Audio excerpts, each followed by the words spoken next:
അസ്സലാമു അലൈക്കും. അവളോട് മറ്റൊന്നും ചോദിക്കാൻ നിൽക്കാതെ അവൻ അവിടെ നിന്ന് പോകാനൊരുങ്ങി. അതേ, ഇത്രയിടം വരെ വന്നിട്ട് വീട്ടിൽ കയറിയിട്ട് പോകാനേ, മുഫീദ പിറകിൽ നിന്ന് വിളിച്ചു പറഞ്ഞു. വേണ്ട. അവൻ തിരിഞ്ഞു നോക്കാതെ കൈ ഉയർത്തി കാണിച്ചു. ഷോ, പേര് ചോദിക്കാൻ വിട്ടു. ഇത്തയോട് ആരെ അന്വേഷിച്ചെന്നാ പറയേണ്ടത്? അവൾ ഉറക്കെ വിളിച്ചു ചോദിച്ചെങ്കിലും അവനത് കേട്ടിട്ടും കേൾക്കാത്ത മട്ടിൽ പോയിരുന്നു. വല്ലാത്തൊരു മാനസികാവസ്ഥയിൽ എത്തിച്ചേർന്നിരുന്നു ഷിബിലി. ഇനി എന്താണ് ചെയ്യേണ്ടതെന്നോ എങ്ങോട്ടാണ് പോകേണ്ടതെന്നോ അവനറിയില്ല.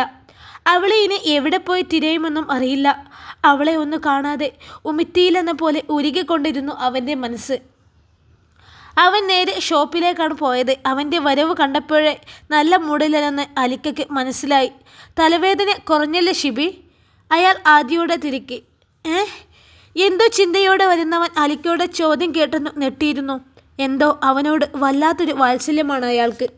അവൻ്റെ കരുണ കൊണ്ടാണ് താനും തൻ്റെ രോഗിയായ ഭാര്യയും പെൺമക്കളും കഞ്ഞി കുടിച്ച് കഴിയുന്നത്. കടം കയറി ജപ്തിയുടെ വക്കിലേക്ക് എത്തിരുന്ന തൻ്റെ പുരയിടത്തിൻ്റെ കടം മുഴുവനും തീർത്തതും അവൻ തന്നെയാണ്. ഷിബിലിയുടെ മാറ്റം കണ്ട് അയാളുടെ ഹൃദയം ഒന്ന് പുകഞ്ഞ് നീറിയിരുന്നു. മോനെ, ഇക്കാനോട് പറ, എന്താ എൻ്റെ പ്രശ്നം? എന്നോട് പറ, എന്താണെങ്കിലും. അയാൾ സ്നേഹത്തോടെ അവൻ്റെ ചുമലിൽ കൈവച്ചു. പറയണോ വേണ്ടയോ എന്ന് സംശയിച്ചവൻ ഒരു നിമിഷം ചിന്തയോടെ അങ്ങനെ തന്നെ നിന്നു. ഇക്കയോട് ഉള്ളു തുറക്കാമെന്ന് തീരുമാനിക്കുമ്പോൾ അങ്ങനെയെങ്കിലും തൻ്റെ മനസ്സിന് അല്പം ആശ്വാസം കിട്ടുമെന്ന് അവൻ കരുതി. മുഴുവനൊന്നും പറഞ്ഞില്ല. അവൾക്ക് തൻ്റെ മനസ്സിലുള്ള സ്ഥാനമെന്തെന്നും അവളെ ഒരുപാട് സ്നേഹിക്കുന്നൊരു ഹൃദയം തൻ്റെ ഉള്ളിലുണ്ടെന്നും ആരും അറിയരുത് എന്ന് അവൻ ആശിച്ചു. പറഞ്ഞു തീർത്തപ്പോഴേക്കും എത്ര പിടിച്ചു വെച്ചിട്ടും അവൻ്റെ മനസ്സ് പിടിവിട്ടു പോയിരുന്നു. ഇന്നലെ തൊട്ട് അനുഭവിക്കുന്ന ടെൻഷൻ, ഇടനെഞ്ച് പൊടിഞ്ഞു പോകുന്ന പോലൊരു നോവ്, അത് കാരണം അവൻ്റെ കണ്ണുനീർ പൊടിയാൻ തുടങ്ങി. അവൻ്റെ കണ്ണിൽ നിന്ന് ഒരിറ്റി കണ്ണുനീർ കവിളിലൂടെ ഒലിച്ചിറങ്ങുന്നത് അലിക്ക വല്ലായ്മയോടെ നോക്കി. അവനെപ്പോലൊരു കരുത്തനായ ഒരു പുരുഷൻ്റെ കണ്ണ് നിറഞ്ഞിട്ടുണ്ടെങ്കിൽ ആ പെണ്ണിനെ കാണാൻ അവൻ്റെ ചങ്ക് തകർന്നിട്ടുണ്ടെന്നും അവൾ അവനെ അത്രമേൽ പ്രിയപ്പെട്ടവളായിരിക്കുമെന്ന് അലിക്ക ഊഹിച്ചു. ഇനി ഞാൻ എന്താണ് ചെയ്യേണ്ടതെന്ന് ഒരെത്തും പിടിയില്ല അലിക്ക. അവൻ്റെ ചങ്കിടറി പറയുന്നത് കേട്ട് അലിക്കക്കും വല്ലായ്മ തോന്നി. നമുക്കേ പോലീസ് സ്റ്റേഷനിൽ ഒരു പരാതി കൊടുക്കാമടാ. കള്ളത്തനം പറഞ്ഞ് അവളെ വിശ്വസിപ്പിച്ച് നിൻ്റെ വീട്ടിലിറക്കിക്കൊണ്ട് പോയിട്ട് അതിനെ എവിടെ കൊണ്ട് പോയി കളഞ്ഞതാണെന്ന് അവൻ തത്ത പറയും പോലെ പോലീസിനോട് പറഞ്ഞോളൂ.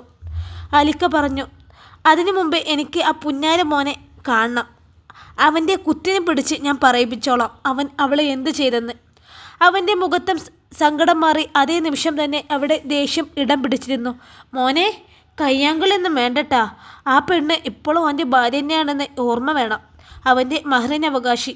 എന്തുകൊണ്ടും അവളിൽ അവകാശവും ഉള്ളവനാണ് നിസാമ്. അവൻ്റെ രോക്ഷം കണ്ട് ഒരു ഓർമ്മപ്പെടുത്തൽ പോലെ പറഞ്ഞു അലിക്ക. അപ്പോൾ ഞാൻ അവനേക്കാൾ അവളെ സ്നേഹിക്കുന്നില്ലേ? എല്ലാവരും ഉപേക്ഷിച്ചിട്ടും അവളെ ഞാൻ സംരക്ഷിച്ചില്ലേ? എന്നിട്ടും അവളെനിക്ക് ആരുമല്ലെന്നോ? കടുത്ത മാനസിക വേദനയിൽ അവൻ്റെ ഹൃദയം മൗനമായി തേങ്ങി. നിച്ചു, അവളെക്കുറിച്ച് എന്തെങ്കിലും വിവരം കിട്ടിയായിരുന്നോടാ? ഓഫീസിന് മുമ്പിൽ വെച്ചായിരുന്നു ഷെറിൻ്റെയും നിസാമിൻ്റെയും സംസാരം. ഇല്ല പുല്ല്, എവിടെയെങ്കിലും പോയി തൊലയട്ടെ. അവൻ പല്ല് നെരിച്ചു. ഓഫീസിലേക്ക് കയറി വരുന്ന റിൻഷ അവരുടെ മുഖത്തേക്ക് നോക്കാതെ അവരെ കടന്നു പോയെങ്കിലും ഷെറിൻ്റെ മുഖത്ത് നേലിച്ച ഭാവം അവളെ ആശങ്കയിലായിത്തീരുന്നു. 3 വർഷം ഒരേ മുറിയിൽ ഒരു മനസ്സായി കഴിഞ്ഞവരായിരുന്നല്ലോ അവർ. കൂടെ പിറന്നില്ലെങ്കിലും ഒരു അമ്മ പറ്റ മക്കളെപ്പോലെ കഴിഞ്ഞിരുന്നവർ. നിസാമുമായുള്ള വഴിവിട്ട ബന്ധം തുടങ്ങിയതോടെയാണ് റിൻഷ ഷെറിനുമായി പിണങ്ങുന്നത്.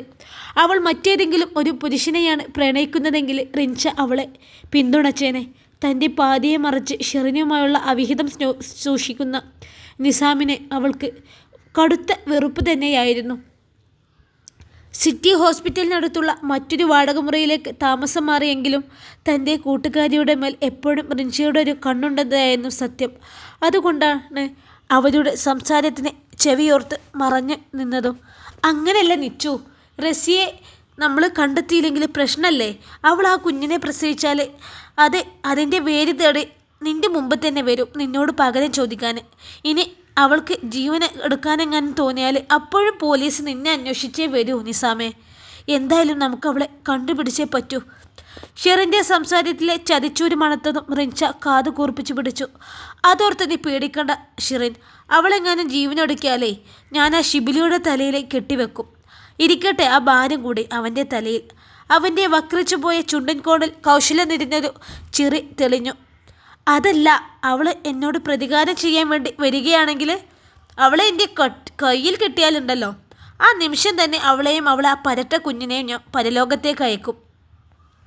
മുറുകിയ മുഖത്തോടെ പറഞ്ഞു നിസാം. അവരെ കേട്ടു നിന്ന റിൻഷയുടെ നെഞ്ചിൽ ഒരു വെള്ളിടി വെട്ടി. റസിയ കുഞ്ഞ്.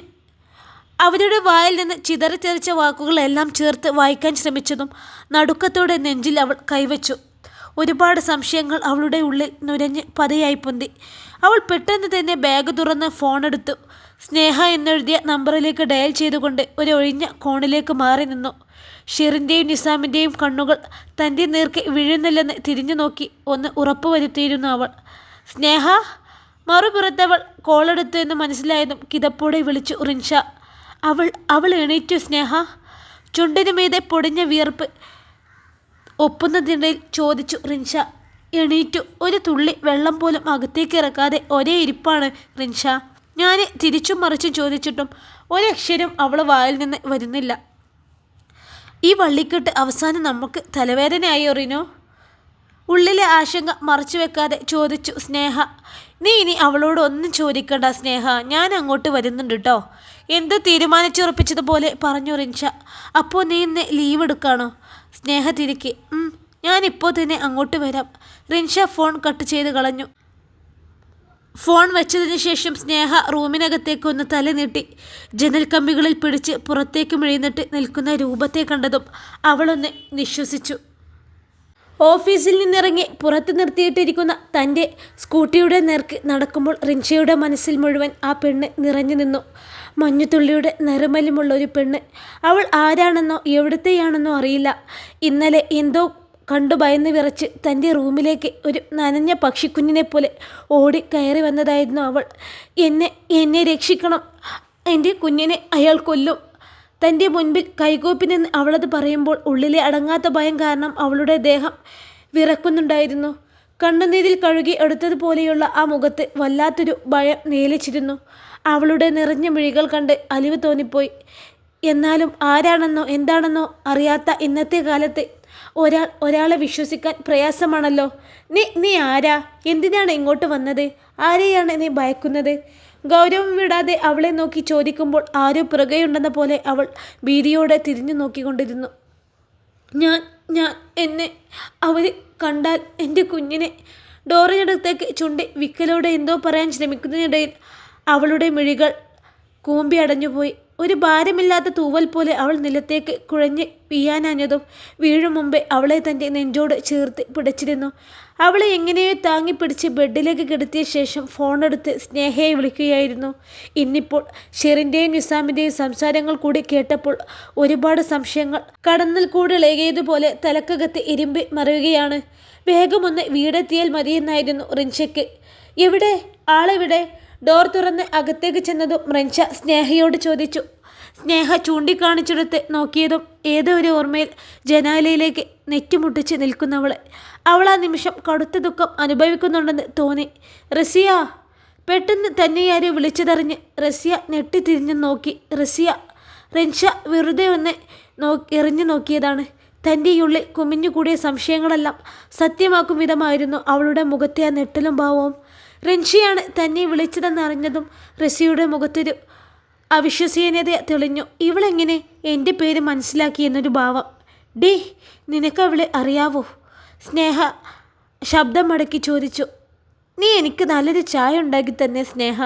എനിക്ക് മാത്രം പോരട്ടോ, ഒരെണ്ണം കൂടി അധികമിട്ടോ. റിൻഷ സ്നേഹയെ കിച്ചണിലേക്ക് വിട്ട് റസിയുടെ അടുത്തേക്ക് വന്നു. അവൾ അടുത്തേക്ക് വരുന്നത് കണ്ടതും റസിയയ്ക്ക് ഭയം ഏറി. അവൾ തൻ്റെ പേര് മനസ്സിലാക്കിയിരിക്കുന്നു. ഇനി തന്നെക്കുറിച്ച് ഇവൾക്കും അറിയാമോ? ഇവളും നിസാമിൻ്റെ കൂട്ടുകാരിയാവുമോ? റസിയയുടെ ചിന്തകൾ പല വഴി പാഞ്ഞു. ശരീരം പൂങ്കുല പോലെ വിറച്ചു തുടങ്ങി. കാൽപാദം പിറകിലേക്ക് ചലിച്ചു. റിൻഷ അവളെ ഒന്ന് നോക്കി പുഞ്ചിരിച്ചു. എടോ, നിന്നെ ഞാൻ ഒന്നും ചെയ്യൂല. ഇവിടെ വന്ന് ആരും നിന്നെ ഉപദ്രവിക്കുകയുമില്ല. പേടിക്കണ്ടട്ടോ. അവളുടെ കലങ്ങിയ മിഴികളിലേക്ക് നോക്കി അലിവോടെ പറഞ്ഞു റിൻഷ.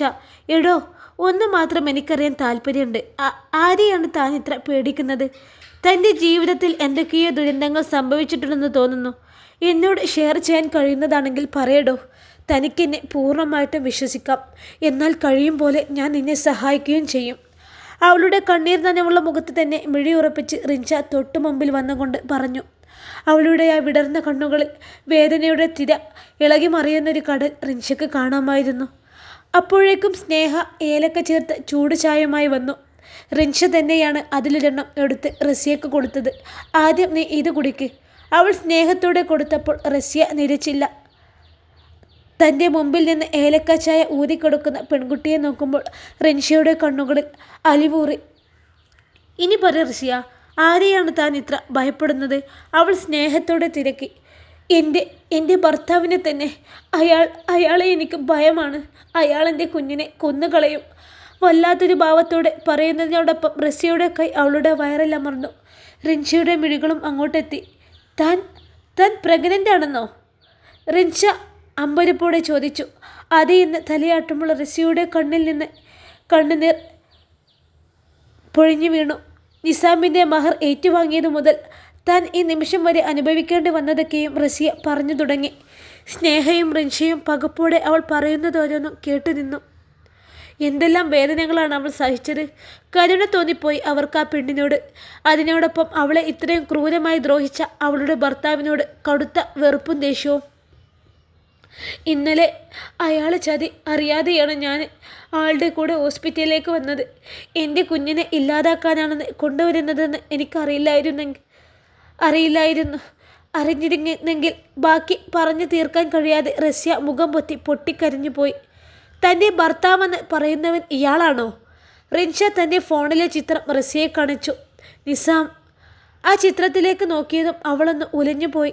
റസിയയുടെ ഉടൽ വിറക്കുന്നത് അവൻ കണ്ടു. അവൻ്റെ കൂടെയുള്ള പെണ്ണ് ഇന്നലെ നിസാമിൻ്റെ കൂടെ ഉണ്ടായിരുന്ന അവൻ്റെ ഫ്രണ്ടല്ലേ? റസിയ അവളെയും തിരിച്ചറിഞ്ഞു.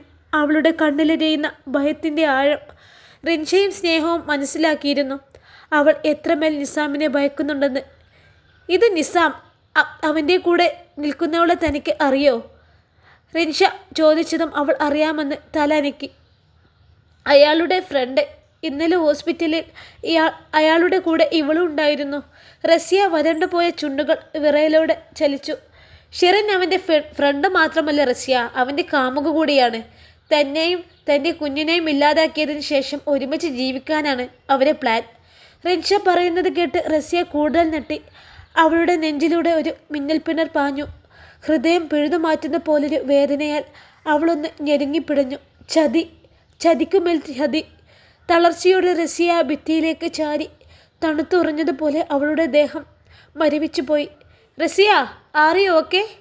ചലനമറ്റതുപോലെ ഒരു ശവം കടക്കി നിൽക്കുന്ന റസിയയുടെ തോളിൽ തട്ടി വിളിച്ചു റിൻഷ. അതേ നിമിഷം അത്രയും സമയം പുറത്തേക്ക് ചാടാൻ കഴിയാതെ തടുത്തു നിന്നൊരു തുള്ളി അവളുടെ കവിളിലൂടെ ഊർന്നിറങ്ങിയ തറയിൽ വീണുടഞ്ഞു. റസിയ പെട്ടെന്ന് ആ നെട്ടലിൽ നിന്ന് പുറത്തു വന്നതുപോലെ ഒന്നുയർന്ന് കൊണ്ട് അവരെ നോക്കി. പിന്നെ മുഖം അമർത്തി തുടച്ചു. റസിയ, ഷെറിന് എൻ്റെ ഫ്രണ്ടാണ്. അവരെ ബന്ധം ഞാൻ വിലക്കിയതുമാണ്. അതിനെ തുടർന്നാണ് ഞങ്ങൾ പിണങ്ങിയതും. ഞങ്ങൾ ഒരുമിച്ച് ഒരു റൂമിലായിരുന്നു കഴിഞ്ഞത്. പക്ഷേ അവളെ ഈ ബന്ധം അറിഞ്ഞപ്പോൾ ഞാൻ തന്നെയാണ് വേറെ റൂമിലേക്കൊക്കെ മാറിയത്. ഞാൻ അവളെ ഒരുപാട് പിന്തിരിപ്പിക്കാൻ നോക്കി. പക്ഷേ അവർ രണ്ടുപേരും എന്നെ കളിയാക്കി. ഇനിയെങ്കിലും താൻ ഇതൊക്കെ മനസ്സിലാക്കണമെന്ന് തോന്നിയത് കൊണ്ടാണ് ഞാൻ എല്ലാം പറഞ്ഞത്. അല്ലാതെ നീ വിഷമിക്കരുത് കേട്ടോ. നിന്നെ വിഷമിപ്പിക്കാൻ വേണ്ടി പറഞ്ഞതല്ല. തനിക്ക് എവിടേക്കാണ് പോവേണ്ടത് എന്ന് പറഞ്ഞാലേ ഞാൻ സഹായിക്കാം. തൻ്റെ ഒറ്റയുടെ കയ്യിലേക്ക് ഞാൻ നിന്നെ എത്തിക്കാം. റിൻഷ അവളുടെ തോളിൽ കൈവച്ച് കുലുക്കിക്കൊണ്ട് പറഞ്ഞു. എനിക്ക് പോകാനൊരിടമില്ല. റിൻഷയോടത് പറയുമ്പോൾ എത്ര നിയന്ത്രിച്ചിട്ടും അവൾ വിതുമ്പിപ്പോയി. അപ്പോൾ തൻ്റെ വീട്ടുകാർ, തനിക്ക് ഉമ്മയും പാപ്പയും ഒന്നുമില്ലേ? അവർക്കറിയോ തൻ്റെ ഇപ്പോഴുള്ള അവസ്ഥ? റിൻഷ അമ്പരപ്പോടെ ചോദിച്ചു. ഉണ്ട്, എനിക്ക് പേരിന് എല്ലാവരും ഉണ്ട്. പക്ഷേ എൻ്റെ മനസ്സറിയാൻ ആർക്കും എന്നെ മനസ്സിലാവില്ല. വിതുമ്പി വന്ന ചുണ്ടുകളെ കടിച്ചു പിടിച്ചവൾ കരച്ചിലൊതുക്കി. ഗർഭിണിയാണെന്നുള്ളത് അറിയിച്ച് ബാക്കിയെല്ലാം അവർക്കറിയാം. വലിയ വില കൊടുത്ത് അവരെനിക്ക് വാങ്ങിത്തന്ന ജീവിതത്തിൽ ഒരു ദിനം പോലും സന്തോഷത്തോടെ കഴിഞ്ഞു പോയിട്ടില്ല. ഒരു രാത്രി പോലും ഞാൻ ആ വീട്ടിൽ സമാധാനത്തോടെ ഉറങ്ങിയിട്ടില്ല. ഞാൻ പറഞ്ഞതാണ് ഉമ്മയോട് അയാളൊരു ക്രൂരനാണെന്ന്. എന്നിട്ടും സ്വന്തം മോളേക്കാൾ എൻ്റെ വീട്ടുകാർക്ക് വിശ്വാസം മരുമകനെ ആയിരുന്നു. അയാൾ പറഞ്ഞ കള്ളങ്ങളെല്ലാം വെള്ളം തൊടാതെ വിഴുങ്ങുമ്പോൾ എൻ്റെ കണ്ണീരിനവർ ഒരു വിലയും തന്നില്ല. അയാൾ ഞാനൊരു പിഴച്ചവളാണെന്ന് വരുത്തി തീർക്കാൻ ശ്രമിച്ചപ്പോഴും അവരും അത് വിശ്വസിച്ചു. പിഴച്ചു പോയൊരു മകളെ അവർക്കിനി വേണ്ട പോലും. ഇനിയും കെട്ടുപൊട്ടിച്ച് മക്കൾ വീട്ടിൽ വന്നിരുന്നാൽ അതവരെ സ്റ്റാറ്റസിനെ ബാധിക്കുന്നുവെന്നവർ പറയാതെ പറഞ്ഞു. പുതിയ ഡോക്ടർ മരുമകനെ സ്വീകരിക്കാൻ ഒരുങ്ങി ഇരിക്കുന്നവർക്ക് ഞാൻ ആ തറവാട്ടിലേക്ക് ചെല്ലുന്നത് പോലും കുറച്ചിലായിരിക്കും. അതുകൊണ്ടാണല്ലോ സ്വന്തം കൂടപ്പിറപ്പിൻ്റെ വിവാഹ നിശ്ചയം പോലും അവരെന്നോട് പറയാൻ മടിച്ചത്. ഒഴുകിയിറങ്ങുന്ന നീർത്തുള്ളികളെ റസ്യ തട്ടത്തിൻ്റെ തുമ്പാൽ തുടച്ചു മാറ്റുമ്പോഴും അടങ്ങാത്ത വ്യസനത്താൽ അവളുടെ ചുണ്ടുകൾ വിറകൊണ്ടു. അവളോട് എന്ത് സമാധാനവാക്ക് പറയുമെന്നറിയാതെ നിന്നുപോയി റിൻഷ. അത്രയും പാവം തോന്നിപ്പോയി അവൾക്ക് ആ പെണ്ണിനോട്. ഒരു പെണ്ണിന് ഇത്രയൊക്കെ പാവമാകാൻ കഴിയുമോ? ഇത്രയധികം മനോവേദന താങ്ങാൻ കഴിയുമോ? പോട്ടടോ, സാരില്ല. ഒരു ദിവസം അവർക്കെല്ലാവർക്കും മനസ്സിലാവും. നീയായിരുന്നു ശരിയെന്ന് മനസ്സിലാക്കുന്ന നിമിഷം നിൻ്റെ മാതാപിതാക്കൾ നിന്നെ സ്വീകരിക്കും. എത്ര ദേഷ്യപ്പെട്ടാലും വെറുത്താലും അവർ നിൻ്റെ ഉമ്മയും ഉപ്പയും അല്ലേ? ഹൃദയത്തിൻ്റെ ഏതെങ്കിലും ഒരു കോണിൽ അവർ നിന്നോടുള്ള ഇഷ്ടം ഒളിപ്പിച്ചിട്ടുണ്ടാവും. അവളെ ആശ്വസിപ്പിക്കാനെന്നോണം പറഞ്ഞു റിൻഷ. ഞാനേ തൻ്റെ വീട്ടിൽ പോയി സംസാരിച്ചോളാം. തൻ്റെ ഇപ്പോഴത്തെ അവസ്ഥ അറിയുമ്പോൾ അവർക്ക് മനസ്സിലിവ് തോന്നാതിരിക്കില്ല. വേണ്ട, സംസാരിക്കണ്ട, പെട്ടെന്ന് തന്നെ പറഞ്ഞു റസ്യ. തന്നെ വേണ്ടാത്തിടത്തേക്ക് ഞാനിനി പോകുന്നില്ല. വല്ലാത്തൊരു ഉറപ്പായിരുന്നു അവളുടെ വാക്കുകൾ. താൻ തളരരുത് റസ്യ. തന്നെ വേണ്ടെന്ന് പറഞ്ഞവരുടെ മുന്നിൽ തലയുയർത്തി തന്നെ താനും തൻ്റെ കുഞ്ഞും ജീവിക്കണം. താനും തളർന്നാൽ, ഈ അവസരത്തിൽ മനസ്സ് കൈവിട്ടു പോയാൽ നിന്റെ പരാജയം ഈ കുഞ്ഞിനെ കൂടി ബാധിക്കും. മാത്രമല്ല, തൻ്റെ തോൽവി കണ്ട് അവർ സന്തോഷിക്കത്തേയുള്ളൂ. റിൻഷ അവളുടെ കരങ്ങളെ കൂട്ടിപ്പിടിച്ചു. അറിയാം, തളരാൻ പാടില്ലെന്ന് എനിക്കറിയാം. എൻ്റെ കുഞ്ഞിനെ എനിക്കറിയാം. അവന് വേണ്ടി അവൻ്റെ ഉമ്മ മറ്റൊന്നും സഹിക്കും. ദുർബലമായൊരു ശബ്ദത്തിൽ പറഞ്ഞു റസിയ. ജലദോഷം പിടിച്ചതുപോലെ അവളുടെ ശബ്ദം അടഞ്ഞു പോയിരുന്നു. റസിയയെക്കുറിച്ച് അറിയാതെ ഭ്രാന്തി പിടിച്ചൊരു അവസ്ഥയിലേക്ക് എത്തിയിരുന്നു ഷിബിലി. വീട്ടിലും ഷോപ്പിലും ഒന്നും നിൽപ്പുറക്കുന്നില്ല. ഇനിയും അവൾ എവിടെയാണെന്ന് അറിഞ്ഞില്ലെങ്കിൽ, അവളെയൊന്ന് കണ്ടില്ലെങ്കിൽ താൻ ഹൃദയം പൊട്ടി മരിച്ചു പോകുമെന്ന് തോന്നി അവന്. ഇതുപോലൊരു വിഷമഘട്ടം ഇതിനു മുമ്പ് അനുഭവപ്പെട്ടത് തൻ്റെ പ്രിയപ്പെട്ടവളെ പിരിയേണ്ടി വന്നപ്പോഴാണെന്ന് അവനോർത്തു. ഹാദിയയുടെ മരണം തന്നിൽ തീർത്തൊരു വേദന പോലെ. അതെ, താങ്ങാൻ കഴിയുന്നില്ല. അത്രമേൽ അസഹനീയമായ നെഞ്ചു പൊടിയുന്നൊരു നോവ്. അതുകൊണ്ട് തന്നെയാണ് നിസാമിനെ പിന്തുടരാൻ അവൻ തീരുമാനിച്ചത്. അവൻ ഓഫീസിൽ നിന്ന് ഇറങ്ങുമ്പോൾ അവൻ്റെ കൂടെ തന്നെയുണ്ടായിരുന്നു ഷിബിലി. ഷെറിനുമായി കൊഞ്ചിക്കുഴിഞ്ഞു വരുന്നവനെ കണ്ടതും സകല നിയന്ത്രണവും നഷ്ടപ്പെട്ടു പോയി. പാഞ്ഞു തന്ന് അവൻ്റെ കഴുത്തിൽ കടാര കുത്തിയിറക്കാൻ തോന്നി. ചതിയൻ! ഈ ലോകത്തിലെ ഏറ്റവും ചതിയനായ മനുഷ്യൻ അവനാണെന്ന് തോന്നിപ്പോയി ഷിബിലിക്ക്. ഒരു പാവം പെണ്ണിനെ ചതിച്ച് എവിടെയോ കൊണ്ട് തള്ളിയിട്ടിട്ട് ഒന്നും അറിയാത്തവനെ പോലെ കാമുകയോടൊപ്പം സുഖിച്ച് നടക്കുന്നവനെ ആ നിമിഷം തന്നെ ഇല്ലാതാക്കാൻ തോന്നിയവന്. എങ്കിലും അവൻ്റെ ദേഷ്യം നിയന്ത്രിച്ച് നിസാമിനെ പിന്തുടരാൻ തന്നെ അവൻ തീരുമാനിച്ചു. അവനെ ഒറ്റയടിക്ക് കൊന്നാൽ ശരിയാവില്ല. അവനെ ഭൂമിക്ക് മുകളിൽ കിടന്ന് നരകിച്ച് നീറി ചാകണം. അവൻ്റെ വിധി നടപ്പാക്കേണ്ടവൻ ഞാനല്ല, മുകളിലെല്ലാം നിയന്ത്രിക്കുന്നൊരു ശക്തിയുണ്ടല്ലോ. അവനുള്ള ശിക്ഷ കരുതി വെച്ചിട്ടുണ്ടാവും. നിസാം നേരെ ഷെറിൻ്റെ ഫ്ലാറ്റിലേക്കാണ് പോയത്. ഷിബിലിയും അവരുടെ പുറകെ തന്നെയുണ്ടായിരുന്നു. അടഞ്ഞു കിടക്കുന്ന ആ ഡോറിലേക്കും നോക്കി അവൻ അക്ഷമയോടെ കാത്തുനിന്നു. സമയം പോയിക്കൊണ്ടേയിരുന്നു. ഷിബിലിയുടെ ക്ഷമയും നശിച്ചു തുടങ്ങി. ഒരു വേള അകത്തേക്ക് കയറി ചെന്ന് അവരുടെ അവിഹിതം കൈയോടെ പൊക്കാൻ തോന്നി അവന്. സമയമായിട്ടില്ല. താനിപ്പോൾ എന്ത് ചെയ്താലും എല്ലാം തൻ്റെയും ആ പാവം പെണ്ണിൻ്റെയും തലയിൽ വന്ന് പതിക്കുമെന്ന് തോന്നിയത് കൊണ്ട് മാത്രം അവൻ അടങ്ങി. ഇരുട്ട് വീണതിന് ശേഷമാണ് നിസാം ഇറങ്ങി വന്നത്. താഴേക്കുള്ള കോണിപ്പടികൾ ഇറങ്ങുമ്പോൾ അവൻ്റെ പിറകെ ഷിബിലിയും ഉണ്ടായിരുന്നു. ബൈക്കിൻ്റെ കീയും കറക്കി ഒരു മൂളിപ്പാട്ടോടെ അവൻ വാഹനത്തിന് നേരെ നടക്കുമ്പോഴാണ് അപ്രതീക്ഷിതമായി മുതുകിൽ എന്തോ ശക്തിയായി വന്ന് പതിച്ചത്. പ്രതീക്ഷിക്കാതെ കിട്ടിയ ചവിട്ടിൽ നിസാം നിലത്തേക്ക് മൂക്കും കുത്തി വീണുപോയി. പെട്ടെന്ന് എന്താണ് സംഭവിച്ചതെന്നറിയാതെ അവനാകെ പരിഭ്രമിച്ചു. അവൻ മുഖം ചിരിച്ചു നോക്കി. എങ്കിലും നേർത്ത ഇരുട്ടിൽ അവൻ ആരെയും കാണാൻ കഴിഞ്ഞില്ല. അവനെ കിടപ്പിൽ നിന്ന് കൈകുത്തി ഉയരാൻ ശ്രമിച്ചു. ഷിബിലിയുടെ കാല് ഒരു തവണ കൂടി വായുവിൽ ഉയർന്നു താഴ്ന്നു. ഒരു നിലവിളിയോടെ നിസാം വീണ്ടും നിലത്തേക്ക് തന്നെ അമർന്നു. ഡാ! മങ്ങിയ സ്ട്രീറ്റ് ലൈറ്റിൻ്റെ വെട്ടത്തിൽ അവൻ ഷിബിലിയെ കണ്ടതും വലിയൊരു ശബ്ദത്തോടെ അവൻ അലറി. വെറുതെ അലറി തൊണ്ട പൊട്ടിക്കാതടാ. ചേറ്റേ, മിണ്ടിയാൽ കൊന്നുതൊള്ളൂ നിന്നെ ഞാൻ. പറയടാ, ഈ ആ പെണ്ണിനെ ഇന്നലെ എങ്ങോട്ടാ കൊണ്ടുപോയത്? ഷിബിലിയുടെ ശബ്ദം വല്ലാതെ ഉയർന്നു. നിസാം ഉയർന്നു നിന്ന് കയ്യിലെ മണ്ണ് തട്ടി കളഞ്ഞുകൊണ്ട് ഷിബിലിയെ നോക്കി. ഓഹോ, അപ്പോൾ അത് അറിയാൻ വന്നതാണല്ലേ മോൻ. എന്തേ, നിന്റെ കാമുകിയെക്കുറിച്ച് അറിയാതെ ഉറക്കം വരുന്നില്ല നിനക്ക്? ഞാനേ ആ ഉരുപ്പിടിയെ കൊണ്ടുപോയി വിറ്റു. എന്തേ, നിന്നെക്കൊണ്ട് തടയാൻ പറ്റുമോ? ഒരു പരിഹാസ ചിരിയോടെ നിസാം പറഞ്ഞതും അവൻ്റെ കരണം പുകച്ചൊരെണ്ണം കൊടുത്തിരുന്നു ഷിബിലി. തനിക്ക് ചുറ്റും പൊന്നിച്ചു പറക്കുന്നത് പോലെ തോന്നി നിസാമിന്. തല ചുറ്റി കറങ്ങും പോലെ. ഇനി ആ പെണ്ണിനെ കുറിച്ച് ഇതുപോലെ വല്ലതും മിണ്ടിയാലേ പിന്നെ നിന്റെ നാവ് ഒരിക്കലും പൊങ്ങിയെന്ന് വരില്ല. വല്ലാത്തൊരു മൂർച്ചയോടെയുള്ള ഷിബിലിയുടെ സ്വരം നിസാമിൽ ചെറിയൊരു ഭയം ജനിപ്പിച്ചിരുന്നു. ഷിബിലി മുന്നോട്ട് വന്ന് അവൻ്റെ ഷർട്ടിൽ കുത്തിപ്പിടിച്ചു. ഇനി പറ, നീ ഇന്നലെ റസിയയെ എങ്ങോട്ടാണ് കൊണ്ടുപോയത്? ആ പെണ്ണിനെ നീ എന്താണ് ചെയ്തത്? സത്യം പറയടാ. ഇല്ല, ഞാൻ അവളെ ഒന്നും ചെയ്തില്ല. അവൾ തന്നെയാണ് എൻ്റെ കൂടെ ജീവിക്കാൻ താല്പര്യമില്ലെന്ന് പറഞ്ഞ് അവളുടെ വീട്ടിലേക്ക് പോയത്. ഷിബിലിയെ വിശ്വസിപ്പിക്കാനെന്നോണം ഒരു കള്ളം മെനഞ്ഞെടുത്തവൻ പറഞ്ഞതും ഷിബിലിയുടെ പിടുത്തം അവൻ്റെ കഴുത്തിൽ ഒന്നുകൂടി മുറുകി ശ്വാസം മുട്ടിച്ചു. കള്ളം, പച്ചക്കള്ളം. നീ പറയുന്നതൊന്നും വിശ്വസിക്കാൻ മാത്രം പൊട്ടനൊന്നുമല്ലടാ ഞാൻ. റസിയ അവളെ വീട്ടിലേക്ക് എത്തിയിട്ടില്ലെന്ന് ഞാൻ അറിഞ്ഞു. മര്യാദക്ക് നീ പറയുന്നുണ്ടെങ്കിൽ അങ്ങനെ, അല്ലെങ്കിൽ നിന്നെക്കൊണ്ട് പറയിപ്പിക്കേണ്ടത് എനിക്ക് എങ്ങനെയെന്നറിയാം. ശ്വാസം കിട്ടാതെ ചുമക്കുന്നവനെ രൂക്ഷമായി നോക്കിക്കൊണ്ട് പറഞ്ഞു ഷിബിലി. അവൻ്റെ ചുവന്നു കലങ്ങിയ കണ്ണുകളിൽ പകയുടെ അഗ്നി കത്തിയാളി. നിസാമിനെ പൊള്ളിക്കാൻ പാകത്തിൽ. വിടന്നെ. കണ്ണു തുറച്ചു വന്ന് താനിപ്പോൾ ചത്തുപോകുമെന്നായപ്പോൾ നിസാം പിടച്ചിലോടെ കുതിറി. ഷിബിലി കൈ അയച്ചു. നിസാം കഴുത്തിൽ ഒഴിഞ്ഞുകൊണ്ട് ചുമച്ചു. എന്തൊരു പിടിയാണവൻ പിടിച്ചത്. ശ്വാസം ഒന്ന് നേരെയാക്കി കിതപ്പടക്കാൻ നിമിഷങ്ങൾ വേണ്ടിവന്നു നിസാമിന്. നീയും ആ തല തെറിച്ച് പെണ്ണും തമ്മിലുള്ള അടുപ്പം നാട്ടിലും നിന്റെ വീട്ടിലും അറിയിക്കാൻ എനിക്ക് കഴിയാഞ്ഞിട്ടല്ല നിസാമേ. പക്ഷേ നമ്മൾ തമ്മിലുള്ള ബന്ധം വിശ്വസിപ്പിക്കാൻ എൻ്റെ കയ്യിലുള്ള ഈ തെളിവുകൾ തന്നെ ധാരാളം. നിങ്ങൾ തമ്മിലുള്ള ബന്ധം തെളിയിക്കാൻ. ഷിബിലി അവൻ്റെ മുഖത്തേക്ക് നേരെ നീട്ടിയ ഫോണിലേക്ക് മിഴിയെത്തിയതും നിസാം പകച്ചുപോയി. ഷെറിൻ്റെ ഫ്ലാറ്റിലേക്ക് താൻ കയറിപ്പോകുന്നതും ഇറങ്ങി വരുന്നതുമെല്ലാം അവൻ കൃത്യമായി പകർത്തിയിട്ടുണ്ട്.